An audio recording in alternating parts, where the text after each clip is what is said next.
Welcome to the Home Team Podcast. I'm Carl Falconer. And I'm Danny Arroyo. And we're tackling homelessness.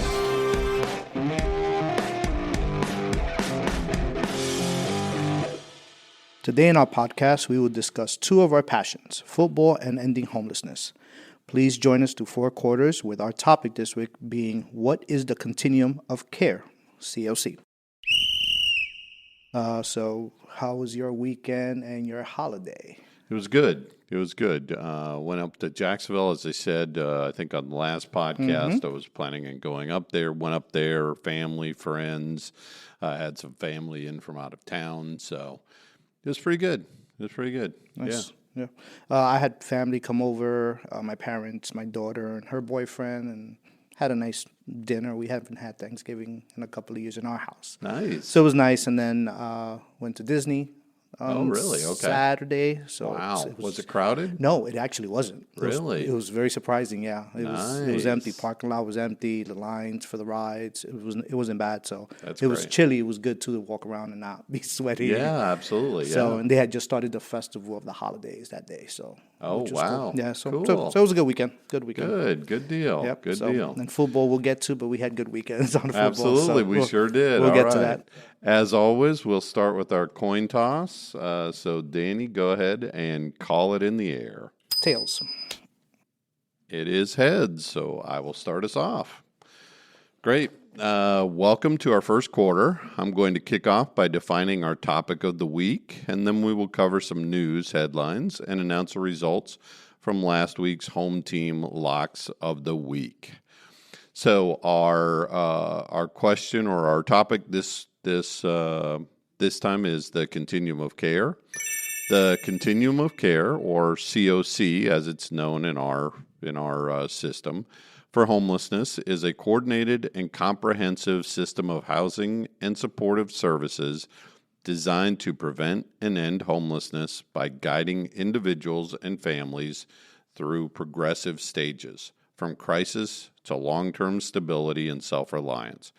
It is not a single program, but rather an integrated network of agencies, organizations, and government entities that work together to ensure that people experiencing or at risk of homelessness receive the right type of help at the right time. The CoC model focuses on collaboration, prevention, service integration, and long-term stability.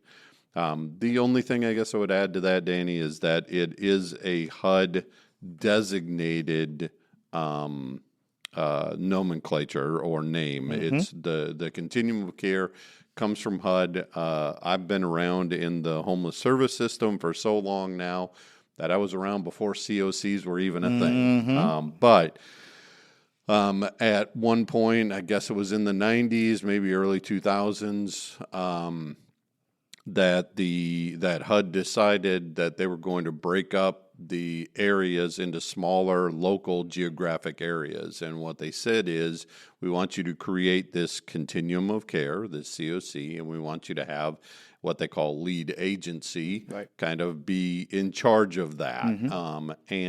And basically, it's as it says, it's all of the partners, agencies, anybody who's working on trying to end homelessness or prevent homelessness in a specific area. So Yeah, I was thinking about it driving in, what our topic was going to be, and kind of when I got here to Florida and I started working at the shelter, kind of this whole collaboration and partnership wasn't there at first. Right. I remember during hurricane season, everybody was like, "So what are you doing? And what are you doing? And what are you doing?" And it was just not organized. And then the second year of doing it, they kind of okay, we're kind of overseeing all this. Let's all get together and plan. And now they have a nice system here on how those emergencies, kind of how it works. And because it was really confusing. This was about 8 years ago, so it was a while ago, but it's much better now. But the CoC is I think having all these organizations and all these partners working together is what we talk about, right? We need partners. We all have to work together. And I think this brings it all together to kind of the kind of be the hub of everything, right? Yeah, So, absolutely. yeah. And I've been in several different places. I've worked in several different locations across the United States, and each COC is a little bit different. And I think that's one of the advantages, I guess I would say, to having a COC and having this system in place is that it leaves it up to the locals of the area to determine what the issues are or not, because in every area it's different. Right. But this is the one way that I've seen homelessness be reduced. Money is all over the place, right? Sometimes there's funding, sometimes there's not funding. Yeah. But the one consistent that I've seen in places that reduce homelessness is their continuum of care is solid, is that they have real collaboration, partnership with the agencies, and they're all kind of, rowing the boat in the same direction, singing from the same page of the choir. You name your whatever thing you want to name, but they're all moving in the same direction. They're all trying to do the same things, and they're working together to do that. And that, to me, is what really helps us end homelessness. All the money is fantastic. We need more resources. There's no doubt about that. Yeah. But the reality is that without that system of care, without those partners working together, that money can be used inefficiently. Yeah, sometimes. And it kind of baffles me sometimes when some agencies don't want to be part of that. Yes. It's like you're living in a silo and you want to do your own thing, and it's kind of okay. And the reality is they're part of it anyway. Right. I mean, they are part of it. They're serving the same people we serve. They're seeing the same people. They absolutely are. But if they're not, again, part of this being COC is how we collect data and where everything lives. That's and exactly if you're not, that's how we track people, that's right? That's how we know what they're doing. So we talk about that all the time. Absolutely. Those that aren't part that's of the COC. So, all right. So now let's take a look at some of the headlines from the homeless world. So I found this yesterday, which was really great. The Department of Veteran Affairs announced that it permanently housed 51,936 homeless veterans across the country in fiscal year 2025, marking the largest number of homeless veterans housed in 7 years. This represents an increase of 4,011 veterans housed compared to the previous year.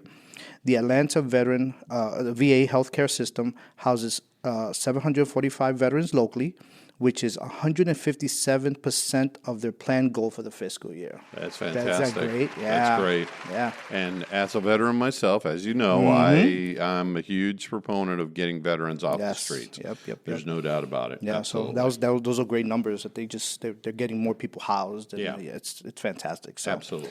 Yeah. All right. Now let's see how our Cowboys and Bears did this week. So I will let you go first. Well, Danny, and most people probably think I'm going to come in here and talk about the Bears and all of that, and actually, I thought I'd try something a little different this week. Oh boy.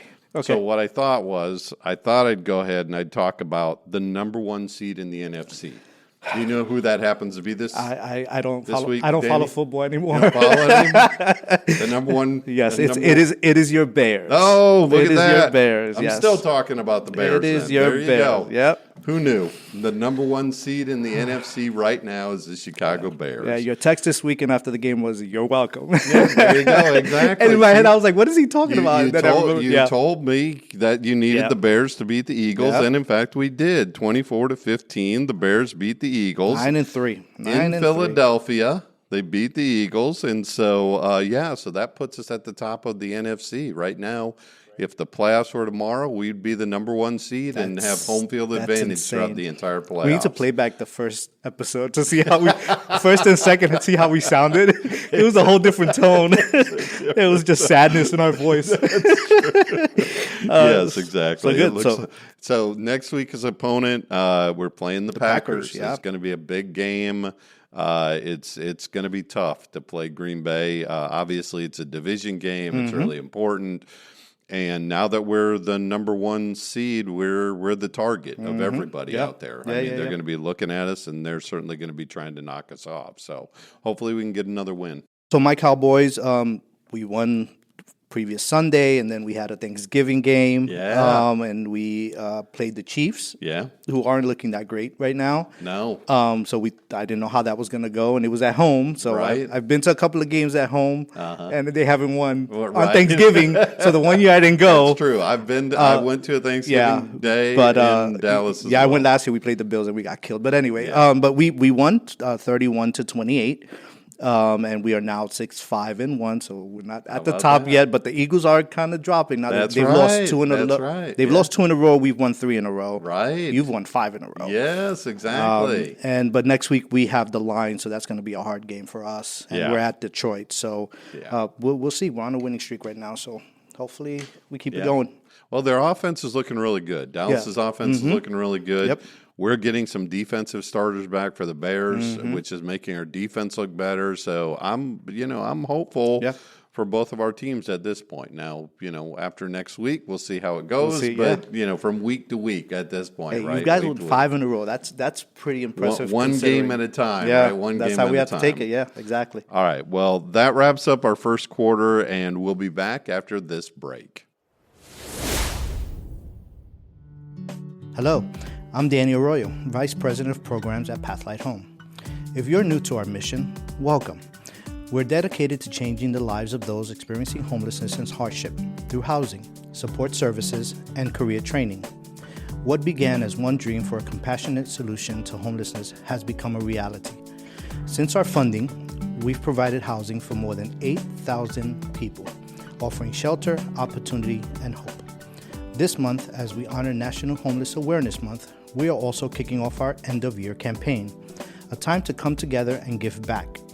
Every contribution, whether monetary or in kind, directly supports our residents and the community we serve. No gift is too small to make a difference. As we celebrate our journey from dream to reality, thank you for being part of this mission. Together we can make the dream of ending homelessness a reality in our community.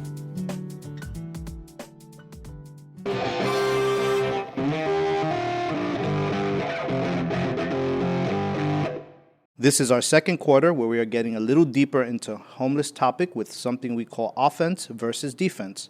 We will each take turns discussing some opposing viewpoints of our topic this week. The statement to discuss this week is, should HUD merge CoCs, the Continuum of Cares, with local housing authorities to help end homelessness? Please remember that we are trying to show both sides of the issue. These do not necessarily reflect our individual stances on these positions. So this week, Carl, you have offense, and absolutely. I will have the defense. Okay, great. So again, to remind everyone, should HUD merge the Continuums of Care with the local housing authorities to end homelessness? So let me give a little context to this, Danny, for those that are not familiar. So in HUD, or the Housing and Urban Development Department at the federal level, they've effectively divided their department into 2 kind of divisions, if you will. So there's the housing authority divisions, and the housing authorities have, public housing units. They have vouchers, which are subsidies for rent for people.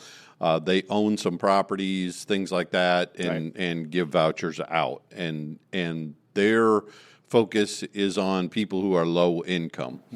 And then on the other side of it, there's the Continuums of Care division, if you want to think of it that way. And their focus is on people who are literally homeless and trying to make sure that those people get into housing. But right now, those 2 divisions don't, essentially, they're not mandated to work together, and they're not part of the same division. So they could work completely separate, and I've been in places where they work completely separate, and sometimes they work more closely together.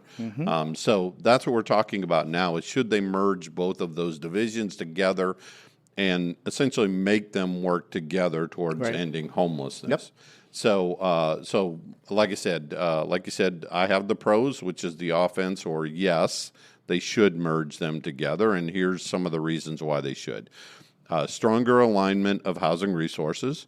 The CoCs coordinate homelessness services, while PHAs, public housing authorities, control large federal housing resources, such as housing vouchers, project-based vouchers, so on and so forth, as I said. Merging could streamline access to vouchers for people experiencing homelessness, which is a real barrier now. It could reduce bureaucratic barriers between crisis response and long-term housing programs, and it could allow for unified prioritization policies like coordinated entry, could equal voucher allocation, and so on and so forth. Next, it could improve the strategic planning. A single entity or one entity together could create one comprehensive plan rather than two separate plans as they have now. It could set unified goals and measures for reducing homelessness, and it could reduce duplication of staff, planning, and administrative work. Next, the potential for faster housing placements. When CoCs and PHAs operate jointly, housing referrals and voucher issuance could become more efficient. Waitlist preferences for homeless households could be implemented more easily, and data sharing between HMIS, the Homeless Management Information System, which the CoCs use, and the PHA systems could improve the tracking and outcomes between them.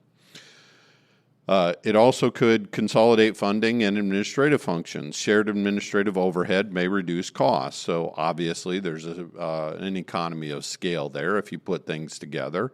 More coordinated use. The vouchers could be used more effectively, more efficiently. It could increase flexibility in leveraging capital funds, support service funds, and vouchers together with each other. And then finally, there could be stronger political influence. If they were a merged entity together, they could have greater credibility with the local government, more leverage in advocating for affordable housing development, and integrated messaging that strengthens public support. All right, so my cons or my defense is, number one, loss of COC flexibility and community-driven decision-making. So CSCs are designed to be broad collaborations of nonprofits, people with lived experience, local agency, and funders. PHAs, in contrast, operate under more rigid federal rules. Merging can reduce nonprofit influence, decrease innovation in service models such as housing first programs, and shift power away from community stakeholders. Number two, governance complexity and legal barriers. So COCs and PHAs are created under different HUD statutes. A PHA is usually a government public entity. A COC is often a nonprofit, collaborative, or coalition. Merging may require legislative action, changes to local ordinances, changes to broad structures and procurement rules, and this may can be legally difficult or impossible in some areas.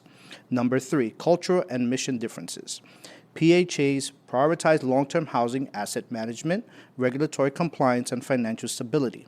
COCs prioritize crisis response, shelter, outreach, and rapid rehousing.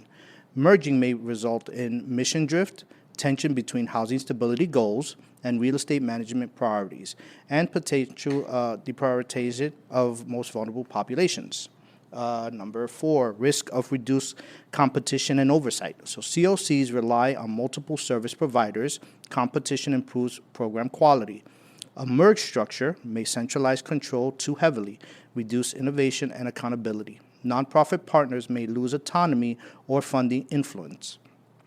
Next is strain on PHA capacity. PHAs are not traditionally equipped to run shelters, outreach team, diversion programs, or supportive services, or to manage crisis response systems. Taking on these functions could overwhelm the administrative structure. And then finally, potential for increased bureaucracy rather than less. Merging two large systems can create a larger, more complex organization.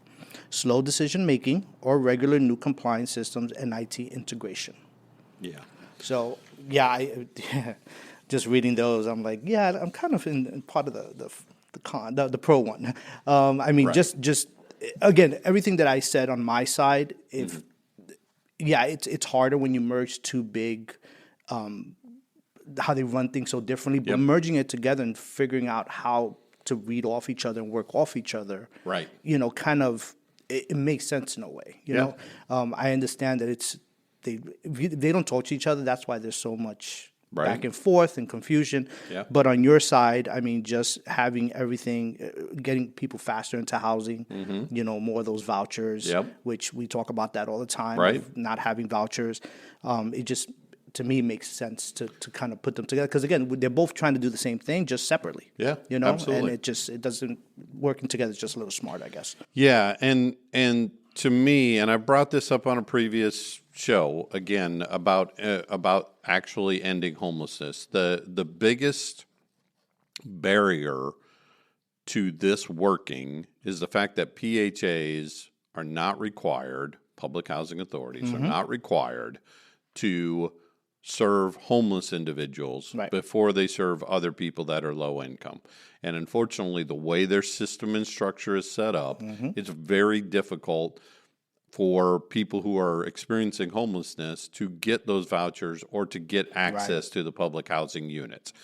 And so I think the answer to this probably is yes, it would be better if they worked together. But in some of the cons that you mentioned here are, I don't know, maybe a little bit ridiculous, I guess I would say, because it doesn't mean, it talks about how, HUD or the PHAs, the public housing authorities, are not, mandated or don't know how to run emergency shelters, things like that. There's no expectation that you would want housing authorities ever to run emergency shelters. That's not the case. Yeah.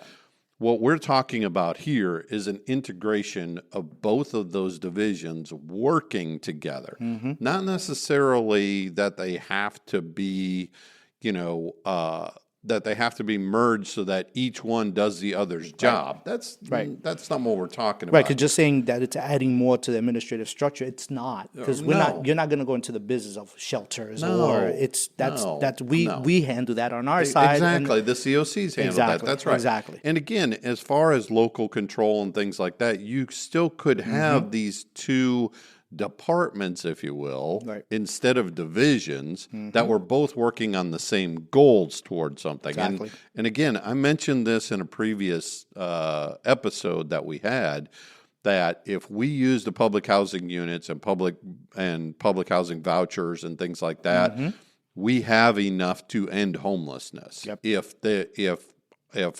people experiencing homelessness were actually prioritized for those vouchers and for those public housing units over people who may or may not need those services. They may be low income, but they have places to live. And to me, that's the biggest advantage to being able to have these two working together and merged together, is that they would both be working on ending homelessness, and they both could work on ending homelessness. Because again, the way that I would see it being set up is that the CoCs would then convert to providing services, as opposed to the housing authorities providing services. That's not what they do. They would provide all of the housing, and the CoCs would provide all the services. Right now, the CoCs are expected to provide housing and services both. And the housing authorities are just expected to provide housing, but they're only expected to provide housing to low-income individuals. So if we shifted it, and the housing authorities only worked with people who were experiencing homelessness, and again, only until all of the people experiencing homelessness were housed, and the CoCs provided the services for all those people, I think we could end homelessness, no doubt. And I think that just if it's set up that way, the supportive services, I think, will be better. Yes, we can focus harder, and better on the client, on the resident, on whoever it is. Absolutely, because now that's what we're focused on, right? Because the housing part's taken care of. Now that's exactly it takes that away from the case manager or anyone else, and now you could just start focusing on everything else. That's exactly right. Don't have to worry about where the subsidy's coming from or any of those other things. Yeah, absolutely. So I think it could work. In fact, let me go into Pathlight Homes' position here real quick. Pathlight believes that both CoCs and housing authorities have a role in ending homelessness, but without a proper plan for merging them, it would likely not result in less homelessness. And again, you talked about that kind of in your cons, is if we did it the wrong way, then it's not going to work, obviously. There's just going to be more inefficiency. There's going to be more bureaucracy. There's going to be more of those things. But there are ways to make this work. And if there was a plan for ending homelessness between these two different divisions, I think it absolutely could work. Yeah, no definitely. doubt. Yeah. All right. So we've made it to the halfway point, and during halftime, we want to take a moment for fan interaction and highlight an inspired quote related to housing and homelessness. All right. So let's start by hearing from our listeners. So the first question comes from Katie. We know Katie very well. Absolutely. Do you think paying market rate for rental assistance has kept the rental rates from dropping? This is an interesting question. And she adds, especially in areas with higher housing costs. Yeah. This is an interesting question, and it actually is a really deep question. Because in some cases, we may be, and I say we, the Continuums of Care, the providers that are providing housing in the Continuum of Care, we may be our worst enemies. Because if we are not united, so again, remember, the Continuum of Care has multiple provider agencies, and they are all trying to provide housing in the most efficient way that they possibly can. But let's say Pathlight Home, we're one of the providers, right? We go out in the market, let's say, or even let's use our units for example, right? We can lower the rates on our units because we own our property and we're paying off our debt service and all those things, and so we're able to lower the cost. So let's say the cost of our units, and I'm going to throw out a number. This is not real numbers, but let's say the cost of our unit is $900 a month, right? And we charge $900 a month. Well, if another provider in the community goes to another landlord and they get units for $850 a month, then effectively what's happening is we're competing against each other. Is that other provider is providing at a certain level, we're providing at a certain level. And now imagine if we got 20 different providers going to 20 different landlords and getting 20 different rates for each of the programs and each of the things. Sometimes it does, in fact, drive the rates up because the landlords know, oh, well, if I can't get $900 from Danny, well, then I'm going to go over to this other agency. I'm going to get $950 from them or something like that. And so in some cases, if the continuums of care aren't really working closely together, we could, in fact, drive up our own rental rates. Yeah, because it becomes kind of a competition. That's right. Right? Exactly. It becomes a competition, and then the rates just keep going higher and higher. That's absolutely right. Which defeats the purpose of what we're trying to accomplish. That's exactly right. So, and I have to say, here in Central Florida, with our Continuum of Care, our lead agency is really trying to work on this. Our lead agency, the Homeless Service Network, is really trying to work on this. One of the things that they're doing as part of our CoC notice of funding application, or our application that goes to HUD each year for the CoC funding, is they're trying to bring those dollars into their central agency and trying to pay all of the rents for the entire system. That's what they're trying to get to. Right. We haven't gotten there quite yet, but they're trying to get to the point where they pay all the rents, which means that we have one provider agency or one agency, the Homeless Service Network, that is basically going out there and working out all of the relationships with the landlords. Right. And they're doing it on an equal level because now you can't compete against anybody. Everything's it's HSN. So, if HSN goes to this landlord and they say $825 and they go to another landlord and they say $800, they can go to the $800 landlord. Right. And the $825 landlord doesn't have any choice but to lower their rates if they want to get the business from HSN. And keep it all the same. Exactly. That's right. Yeah. So having that lead agency with the Continuum of Care really helps that. It can really help coordinate making sure that your rental rates that you don't, price yourself out of your own system basically by competing against it, like you said. All right. So the next question comes from Tom. Is it safe to go out and talk to people during the HUD point in time count? This is a good question because we're getting ready to come up on that. Coming close to it, yeah. At the end of January, HUD, the Housing and Urban Development Department, requires that we do a point-in-time count, which is effectively counting all of the individuals who are experiencing homelessness in our entire system, whatever your COC is. So people ask me this question all the time when I talk about the point-in-time count, because we love to have volunteers, and we need volunteers to go out. Yeah. As you can imagine, going out into a large area like we have here, Orange County, Seminole County, Osceola County, we have to cover all those counties, all those areas. And the number of volunteers that we need to cover all those areas is pretty big. And so we ask people to volunteer all the time, but people always have an issue with safety. And what I would argue is that safety is typically not an issue. And the reason why is because we have team leads. We have people who are experienced, people from our field, people from provider agencies who are going to be leading each of these teams. And they know what the issues are, where safe areas are, how to approach people effectively, things like that. So very, very rarely have I ever seen any safety issues. And honestly, what we tell them in training is if you feel unsafe, then remove yourself from the situation. Yeah.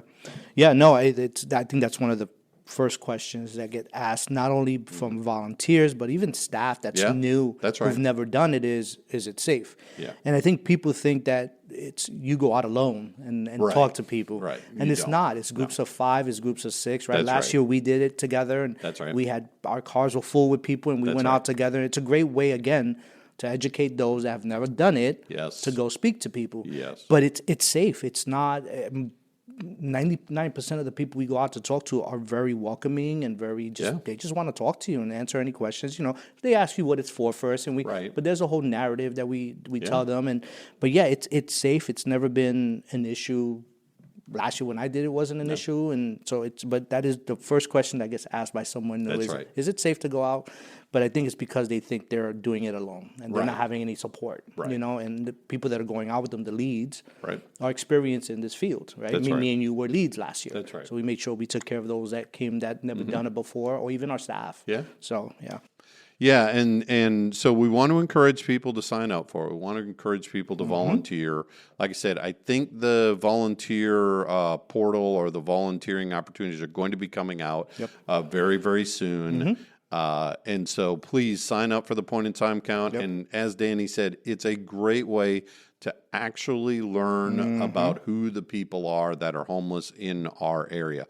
Because that's the overwhelming feedback that I get from people after they've done their first point-in-time count is, I didn't understand who these people were, and I got to talk to them, and now I know what some of their situations are, and it changes their entire perception of homelessness. And we're going to have a special episode in January on point-in-time count, so we could just go over everything, Absolutely. like the whole thing, and so there's more to come on that. So. Yeah, absolutely. Yeah, great. All right, well, it's time to get inspired by our quote of the week. This quote is actually an African proverb. If you want to go fast, go alone. If you want to go far, go together. And I think, the first time I heard this, I thought to myself, that's really true. That, if you... It's really true that you need people. If you really want to go far, you really want to have a big impact in anything that you do, that you need a lot of people working together. And in fact, it makes everything better. And so I really like this African proverb, and I think it really speaks to the continuum of care and what we're trying to do with continuums of care. Kind of like we said earlier, like there's some agencies that want to go alone. That's exactly That's right. okay, but when you have that support system and you have other resources, and that's right, it's much better. You can go further. Yeah, you can go absolutely. further. So I can tell one brief story real quick about this. So I was working at a Continuum of Care. I was, I think I was maybe on the board of the Continuum of Care in a local area. I won't say specifically where it was, but we were working on our Continuum of Care, and each year, as we've said before, the NOFO application or the Notice of Funding application comes out. And so as part of this, you have to compete against different organizations each year. And one of the things that HUD wants you to do is they want you to increase your performance scores. They want you to be better, have better programs. Right. And so one of the things that we came up with there is we came up with a strategy and a system whereby the lowest 2 scores in our continuum of care would automatically get their money reallocated, right? So we've got programs who are applying to get renewed. And so the first year that we did this, I remember the scores were really low. There were some really low scores, right? So out of 100, some agencies couldn't even score 50 points because their performance was so bad with their programs. And so we reallocated. We took the bottom 2 from that list. So there was probably 15 projects there. We took the bottom 2 projects and we reallocated those dollars. The next year, program scores for measurement and for program, effectiveness shot up. And by the time I had left there 2 or 3 years later, the scores, we didn't have scores that were below 90 out of 100 for performance because the competition actually drove programs to be better. Right. And they tried to figure out, okay, what can I do? And so every year, wherever they would lose points or wherever the program was lacking, they would work on that area and they would make sure that the next year that they did not get, dinged on that area. They didn't want to lose their funding. They didn't want to lose their funding. Yeah. And but the I think the important thing of this message, and going back to this proverb, is everybody agreed to this. Right. It wasn't like, there was one agency that said, oh, yeah, let's do it this way. All of them agreed that, look, if we've got these bottom 2, we need to reallocate those dollars and create new programs that might be able to perform better than those bottom 2 programs. So it was really a collaboration, and it really showed how working together, you can create better programs individually across the entire system of care. And that are going to be successful as well. And that are going to be successful, exactly. So that's really kind of the idea behind that. Yep. All right.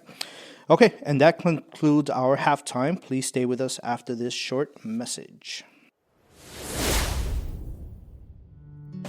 Hello, I'm Gigi Ramirez, the Senior Director of Fundraising and Engagement here at Pathlight Home.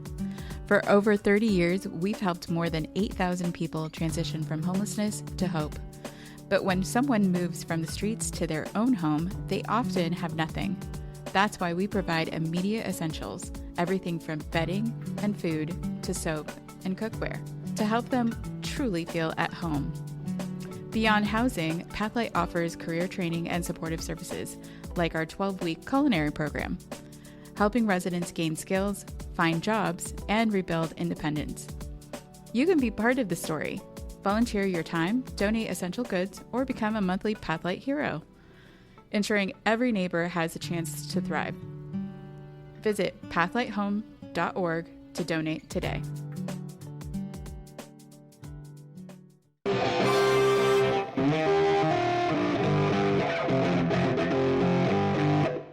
It's now time to kick off the third quarter by highlighting the goodwill and good works in the NFL community, looking at how our local football teams fared, and announcing our NFL home team locks of the week. So we'll start with the NFL player spotlight of the week.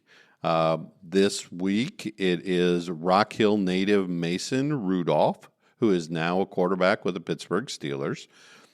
Chose to spotlight a hometown women's shelter on his cleats as part of the NFL's My Cause, My Cleats campaign, which is fantastic. Love that campaign. I know.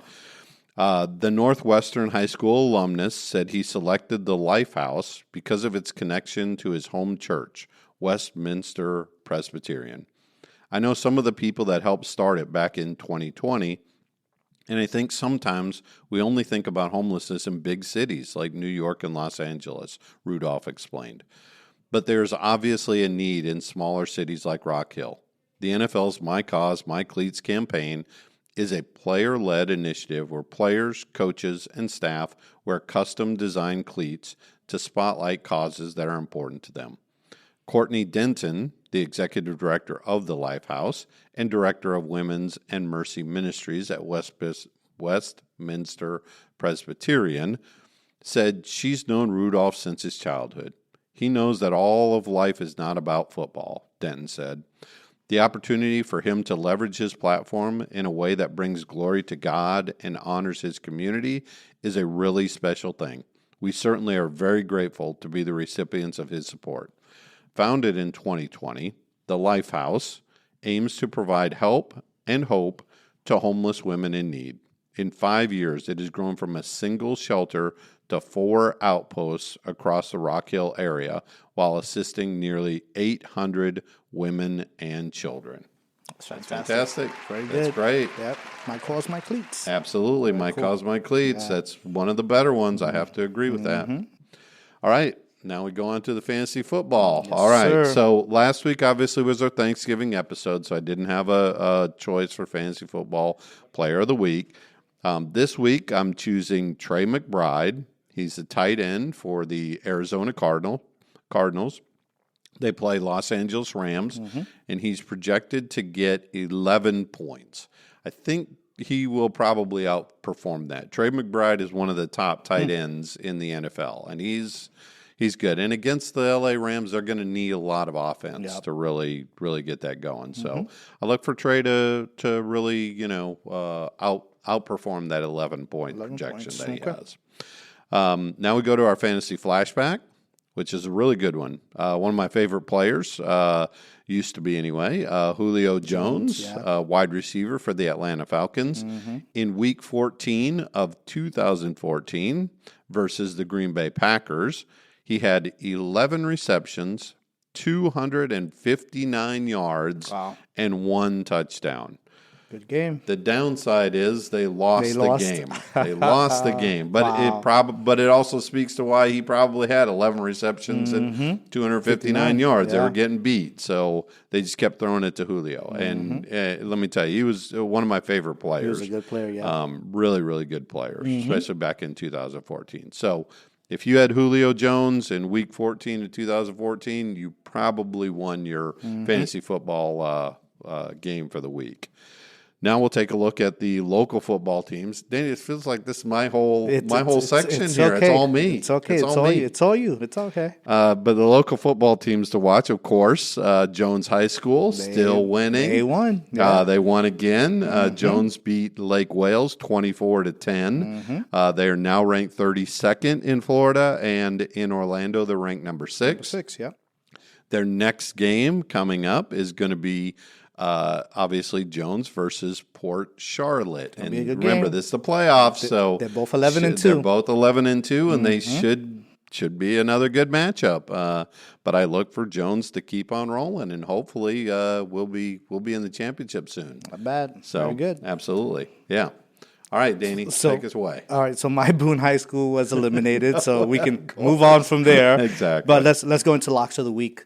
So this is when we're predicting the home team to win each week. So, Carl, you had Houston versus Indianapolis, and Houston won that game 20-16. I don't know how they did that. I mean, Houston's got a really good defense. Now, don't get me wrong, but Indy just really laid an egg at home, and that was a division game and a tough game. I mean, that was just that one really surprised me. It wasn't a blowout. So no, it wasn't a blowout, but game, it surprised me, though. It really surprised me that they couldn't pull that off. So I had the Packers versus the Lions on Thanksgiving Day. And, the Packers won 31-24. Yeah, I was sad to see that. I know. I was hoping that your Lions would pull it out for me. I know. But, So Carl's record right now is 6-7, and I am 7-6. So I'm getting closer to 500, which is not good. Yeah. I'm going the opposite way right now. So next week's selection, or this week's selection. Yep. Carl, you have Seattle against Atlanta. I do. I'm taking the Falcons at home. I think hopefully they will have enough to muster. Seattle's been playing really well. Seattle, blew out the team that they were playing. I think they played Tennessee this last week, and they pretty much blew them out. So I think at this point, I think they should be ready to, play a good Atlanta team. All right.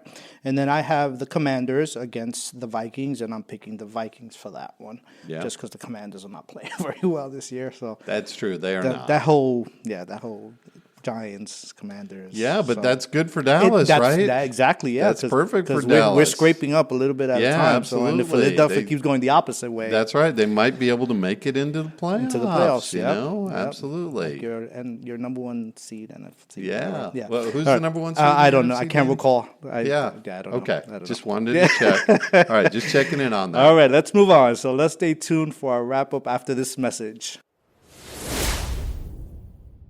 Hello, everyone. I'm Carl Falconer, the president and CEO of Pathlight Home, and I'm often asked by many in the community, what can I do to help end homelessness? I would like to invite you to join Pathlight Home's efforts. Pathlight Home is a 501c3 nonprofit organization in Central Florida. We currently have 560 units of housing that we provide to individuals experiencing homelessness, but we also provide additional support through employment resource centers and mental health services. We have a drop-in day center where people can come in from the heat, do laundry, get meals, all in preparation to get them into housing eventually and off the streets. Community involvement is key to the success of our efforts, and we love when community members want to get involved with Pathlight Home. There are 3 things we invite you to do to help. Number 1, consider supporting us with funding. No donation is too small, and every dollar has an impact on our community. You can go to pathlighthome.org and click our donate button to contribute anytime. Number 2 is volunteering. We love to have volunteers come in and help us with any of our projects. We have ongoing projects and needs, but are also open to individuals and groups sharing specific talents in ways that build up our residents. Number 3 is take a tour with us. Come here to our facility and see what we do for yourself. It's the best way to get an inside look at what we're doing at Pathlight Home each day. We think it's important to understand the work it takes to fight homelessness and love the opportunity to meet community members who are passionate about the issue. We love our Central Florida community and are grateful every day for the continued support. And again, to get involved, go to pathlighthome.org. Thank you.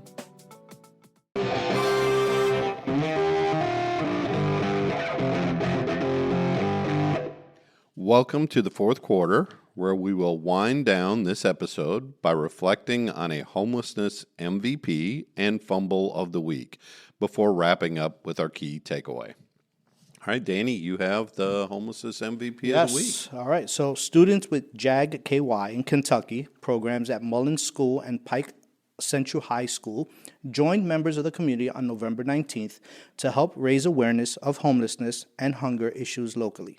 The participants in the Feed the Need for Change walk in Pikeville walked along the bypass road, stopping at the West Care Perry Klein Emergency Shelter, the community's homeless shelter, where they learned about the services the shelter provides.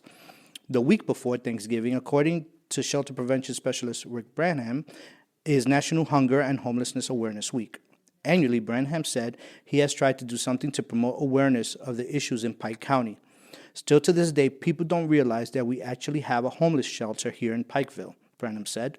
The West Care Perry Klein Emergency Shelter at 173 Rodeo Road in Pikeville houses men, women, and families and can hold approximately 35 people. It's a pretty small shelter. Yeah.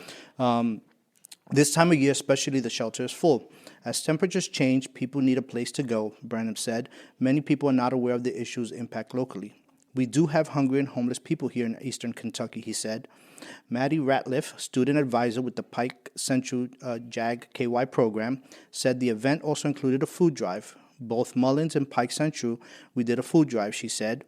We're going to take the food that we got from the school and take it to the homeless shelter. Kennedy Hamilton, treasurer of Pike Central JAG KY program, said the experience felt good for her and her fellow students. It feels really great to help people in need and to be part of them moving forward, Hamilton said. JAG is all about opportunities, especially for our high school kids, but also the community. Yeah. So I wanted to put something there just to show the younger population and how they're giving back and how they that's help. fantastic. And it's a small shelter. Absolutely. But it doesn't matter. It's what you're giving back, and especially during this time with Thanksgiving and not being around your family.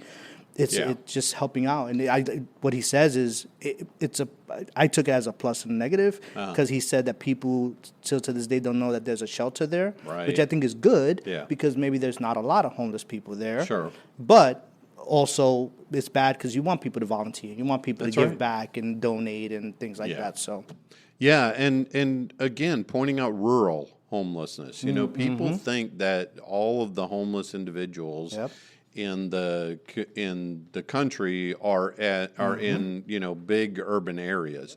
But there is homelessness in these rural areas, these small areas, and we need more of those services there. And again, going back to our topic, the continuums of care, is a lot of these are covered by continuums of care that are linking these smaller areas with larger areas so that they can get that service effect, so they can have more services there. So, yeah, absolutely. Very good. Great job by them. And now on to our fumble of the week. I feel like this is going to be a recurring pattern that we have from pretty much week to week, basically.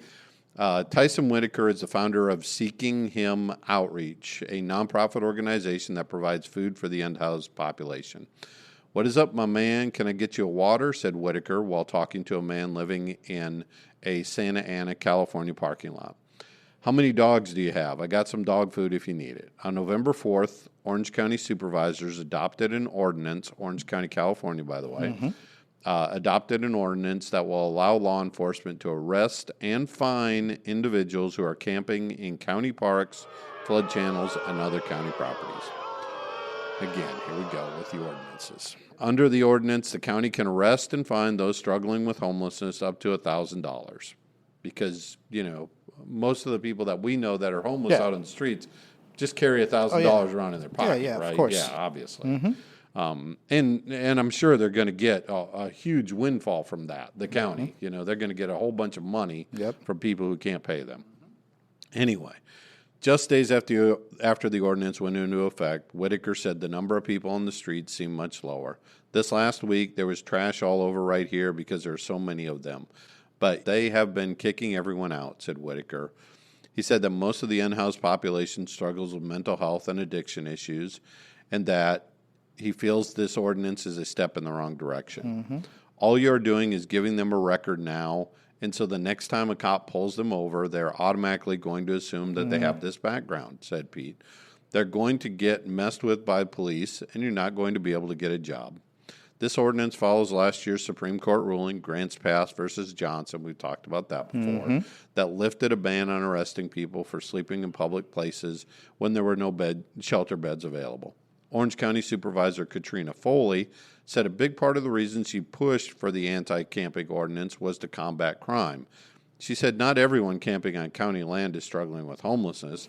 They might be disguised as unhoused, but really they're using it for property theft and drug dealing. Boy. And we know that for a fact, and we are trying to root that out as well, said Foley. Yeah, okay. She said that for those who are struggling with homelessness, there are resources available to get them back on their feet. It is not just sending law enforcement out there to issue tickets and arrest people, said Foley. It is sending out our care and coordination team to ask people, do you want help? Here's how we can help you. Yeah, but if you look at Orange County, California, just like almost everywhere in the country, there aren't enough shelter beds, there aren't enough resources, and sure, you can send a care team out there, but unless they have keys in their pocket for apartments that people can actually afford, they can't do it. What good does it do to send an outreach team out there? Exactly. They're not putting people in housing, and they can't put people in housing. And so to target people like this who can't get housing or can't get into shelters is just, I mean, it's criminal to do this, to target people. Just like a comment that they might be disguised and housed. Yeah. Right, because somebody wakes up and says, let me just disguise myself as being unhoused. Exactly, that's what I'm going to do, because I want to go out there, I'm going to pretend to be homeless so that I can go out there and get arrested. And get arrested, exactly. Yes, it's ridiculous. But again, we keep seeing these stories of these ordinances. And absolutely. It's just spreading all over the place. Absolutely. And if they really wanted to root out the criminals, well, then put all of the people who legitimately are homeless in housing, and guess who's going to be left? Criminals. Exactly. People who want to be out there. Then she can make that comment. Then she can make the comment. But until then, no. Come on. All right. You see how we get riled up with these, right? Every once in a while. All right. And finally, here is our key takeaway for this episode. So every day, thousands of people are being housed by caring providers and systems of care in local communities. Unfortunately, the attention is focused on the public perception of homelessness. As housing costs continue to rise, the number of people being housed is having less an effect on the public because more people are losing housing than ever before. We should think about all the places where homelessness is and not realize that there is a system of caring people behind that happening. That's right.